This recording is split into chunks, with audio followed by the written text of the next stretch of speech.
அன்பானவர்களே, அன்பு வணக்கங்கள். உங்களுடைய மனம் எப்படி வேலை செய்கிறது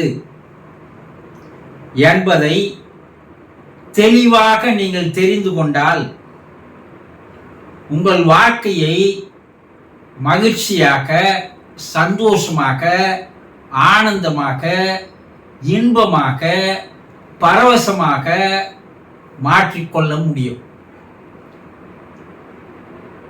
உங்க மனம் எப்படி வேலை செய்கிறது என்பதை எப்போவாது சிந்தித்து பார்த்திருக்கிறீர்களா? கிடையவே கிடையாது. மனம் போன போக்குல நீங்க போயிட்டு இருக்கீங்களே தவிர, அந்த மனம் எப்படி நமக்குள் வேலை செய்கிறது, செயல்படுகிறது, அந்த மனம் எப்படி நம்மை இயக்குகிறது, எப்படி நம்மை வேலை வாங்குகிறது, எப்படி நம் வாழ்க்கையை அமைத்து தருகிறது என்பதையெல்லாம் நீங்கள் தெரிந்து கொள்ள வேண்டியது மிக மிக அவசியம். உங்கள் மனம்தான் உங்களை நல்லவனாகவும் மாற்றுகிறது, கெட்டவனாகவும் மாற்றுகிறது. உங்கள் மனம்தான் உங்களை சந்தோஷமாக வைத்திருக்கிறது, கவலையிலும் வைத்திருக்கிறது. எல்லாவற்றுக்கும் காரணம் மனம்தான்.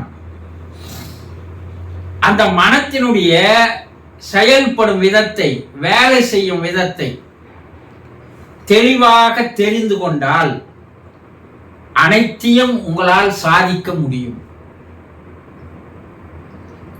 உங்க மனம்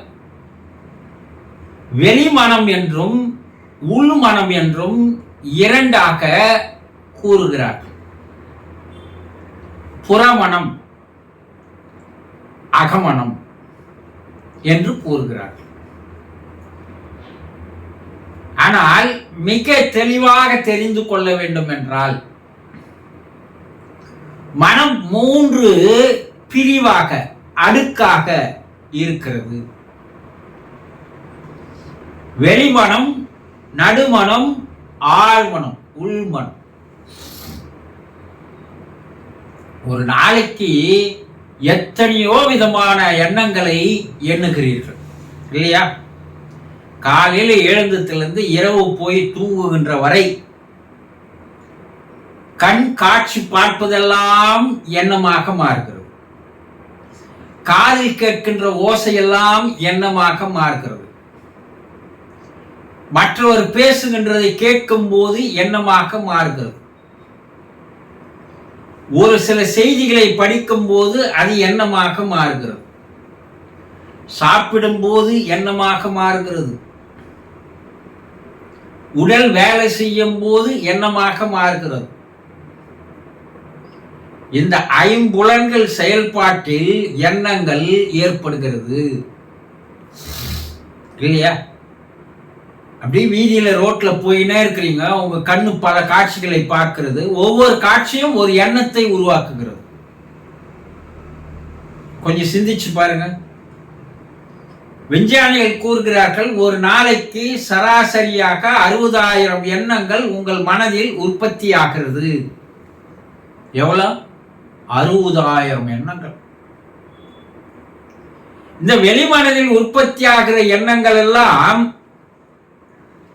எல்லா எண்ணங்களும் நடுமனத்திற்கு போகுமா என்றால் போகாது.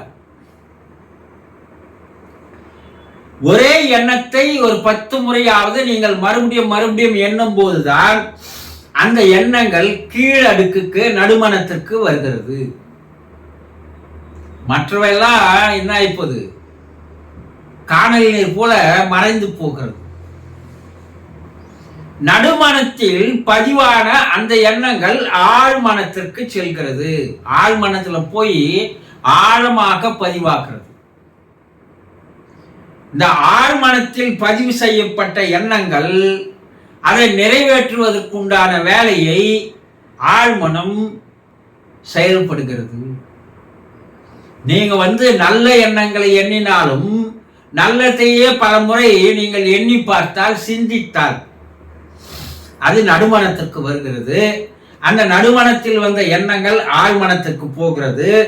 ஆழ்மனத்தில் பதிவான எண்ணங்கள் அந்த நல்ல செயலை, நல்ல எண்ணத்தை நடைபெறுவதற்கு வேலை செய்கிறது. நீங்கள் தீய எண்ணங்களையே எண்ணுகிறீர்கள், அது நடுமனத்திற்கு போகிறது. அந்த நடுமனம் ஆழ்மனத்திற்கு அந்த தீய எண்ணங்களை அனுப்புகிறது. அந்த தீய எண்ணங்களை நிறைவேற்றுவதற்கு ஆழ்மனம் வேலை செய்கிறது. ஆழ்மனத்திற்கு நல்லது கெட்டது தெரியாது, நடுமனத்திற்கு நல்லது கெட்டது தெரியாது. மேல் மனம்தான் பகுத்தறிவுகின்ற மனம். இது நல்லதா, இது கெட்டதா, இதை நாம் சிந்திக்கலாமா, இதை சிந்திக்க கூடாதா, இதை நாம் எண்ணலாமா, இதை எண்ணக்கூடாதா, எந்த எண்ணங்களை நாம் புறக்கணிக்க வேண்டும், எந்த எண்ணங்களை நாம் மறுபடியும் எண்ண வேண்டும், இதையெல்லாம் செயல்படுத்துகின்ற செயலுக்கு உரியது மேல் மனம்.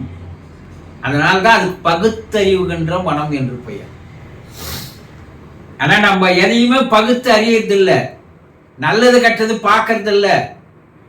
எதையோ சிந்திக்கிறோம், அதை 10 முறை எண்ணுகிறோம், அது நடுமனத்திற்கு போயிடுது, அது ஆழ்மனத்திற்கு போகிறது. ஆழ்மனம் அதை செயலுக்கு கொண்டு வந்து நிறைவேற்றி தருகிறது. ஆழ்மனத்தினுடைய வேலை என்னன்னா, அலாவுதீன் அற்புத விளக்குல வரக்கூடிய பூதம் மாதிரி தேய்ச்சிட்டீங்கன்னா பூதம் வந்துடும். நீங்க எதை சொல்றீங்களோ, நல்லது சொன்னாலும் அந்த பூதம் செய்யும், கெட்டது செய்தா சொன்னாலும் அந்த பூதம் நிறைவேற்றும். அந்த பூதத்திற்கு நல்லது கெட்டது தெரியாது. நீங்க என்ன சொல்றீங்க, கட்டளை இடுகிறீர்களோ அதை நிறைவேற்றி தருவதுன்ற மாதிரி அலாவுதீன் அற்புத விளக்கினுடைய பூதம் தான் உங்களுடைய ஆழ்மனம். நீங்க எதை அனுப்புகிறீங்க அதை நிறைவேற்றி தந்துவிடும். அப்போ உங்க வாழ்க்கையில நீங்கள் நல்லவனாக இருக்குவதும் கெட்டவனாக மாறுவதும் நல்ல வாழ்க்கையை அமைத்துக் கொள்வதும் ஒரு தரங்கட்ட வாழ்க்கையை அமைத்துக் கொள்வதும் உங்களுடைய மேல் மனத்திலிருந்து நீங்கள் கீழே அனுப்புகின்ற நடுமனத்திற்கு அனுப்புகின்ற எண்ணங்களை பொறுத்துதான். அப்போ மேல் மனத்திலேயே வருகின்ற எண்ணங்களை நீங்கள் பிரிந்து ஆராய்ந்து பிரித்து பார்த்து அதை தான் நீங்கள் ஒரு முறைக்கு 10 முறை நீங்கள் மறுபடியும் எண்ண வேண்டும். சரியா? செய்யறீங்களா? அது போல ஃபாலோ பண்ணி இருக்கிறீங்களா? கிடையாது. எது வருதோ அதை அப்படியே போட்டு உள்ள அனுப்புறீங்க. அது நடுமனத்திற்கு போய் ஆழ்மனத்திற்கு போகுது. ஆழ்மனம் அதை நிறைவேற்றி தந்து விடுகிறது. இப்ப நான் கஷ்டத்துல இருக்கிறேன், துன்பத்துல இருக்கிறேன், துயரத்துல இருக்கிறேன், கவலையில இருக்கிறேன், வேதனையில் இருக்கிறேன் சொல்றீங்கல்ல, பிரச்சனைகளோடவே வாழறேன் சொல்றீங்கல்ல, இதையெல்லாம் யார் தந்தது? இறைவனா, கடவுளா, ஆண்டவனா, தெய்வமா? யோசனை பண்ணி பாருங்க. கிடையாது. நீங்கள் அதை உள்ளே அனுப்பி இருக்கிறீர்கள், அது நிறைவேற்றி தருகிறது. அப்போ மனம் செயல்படுகின்ற இயங்குகின்ற அந்த முறைகளை சரியாக தெளிவாக நீங்கள் தெரிந்து கொண்டால் உங்களுடைய வாழ்க்கையை நீங்கள் மாற்றி அமைத்துக் கொள்ள முடியும் என்பதை தெளிவாக தெரிந்து கொள்ளுங்கள். சந்தோஷம்.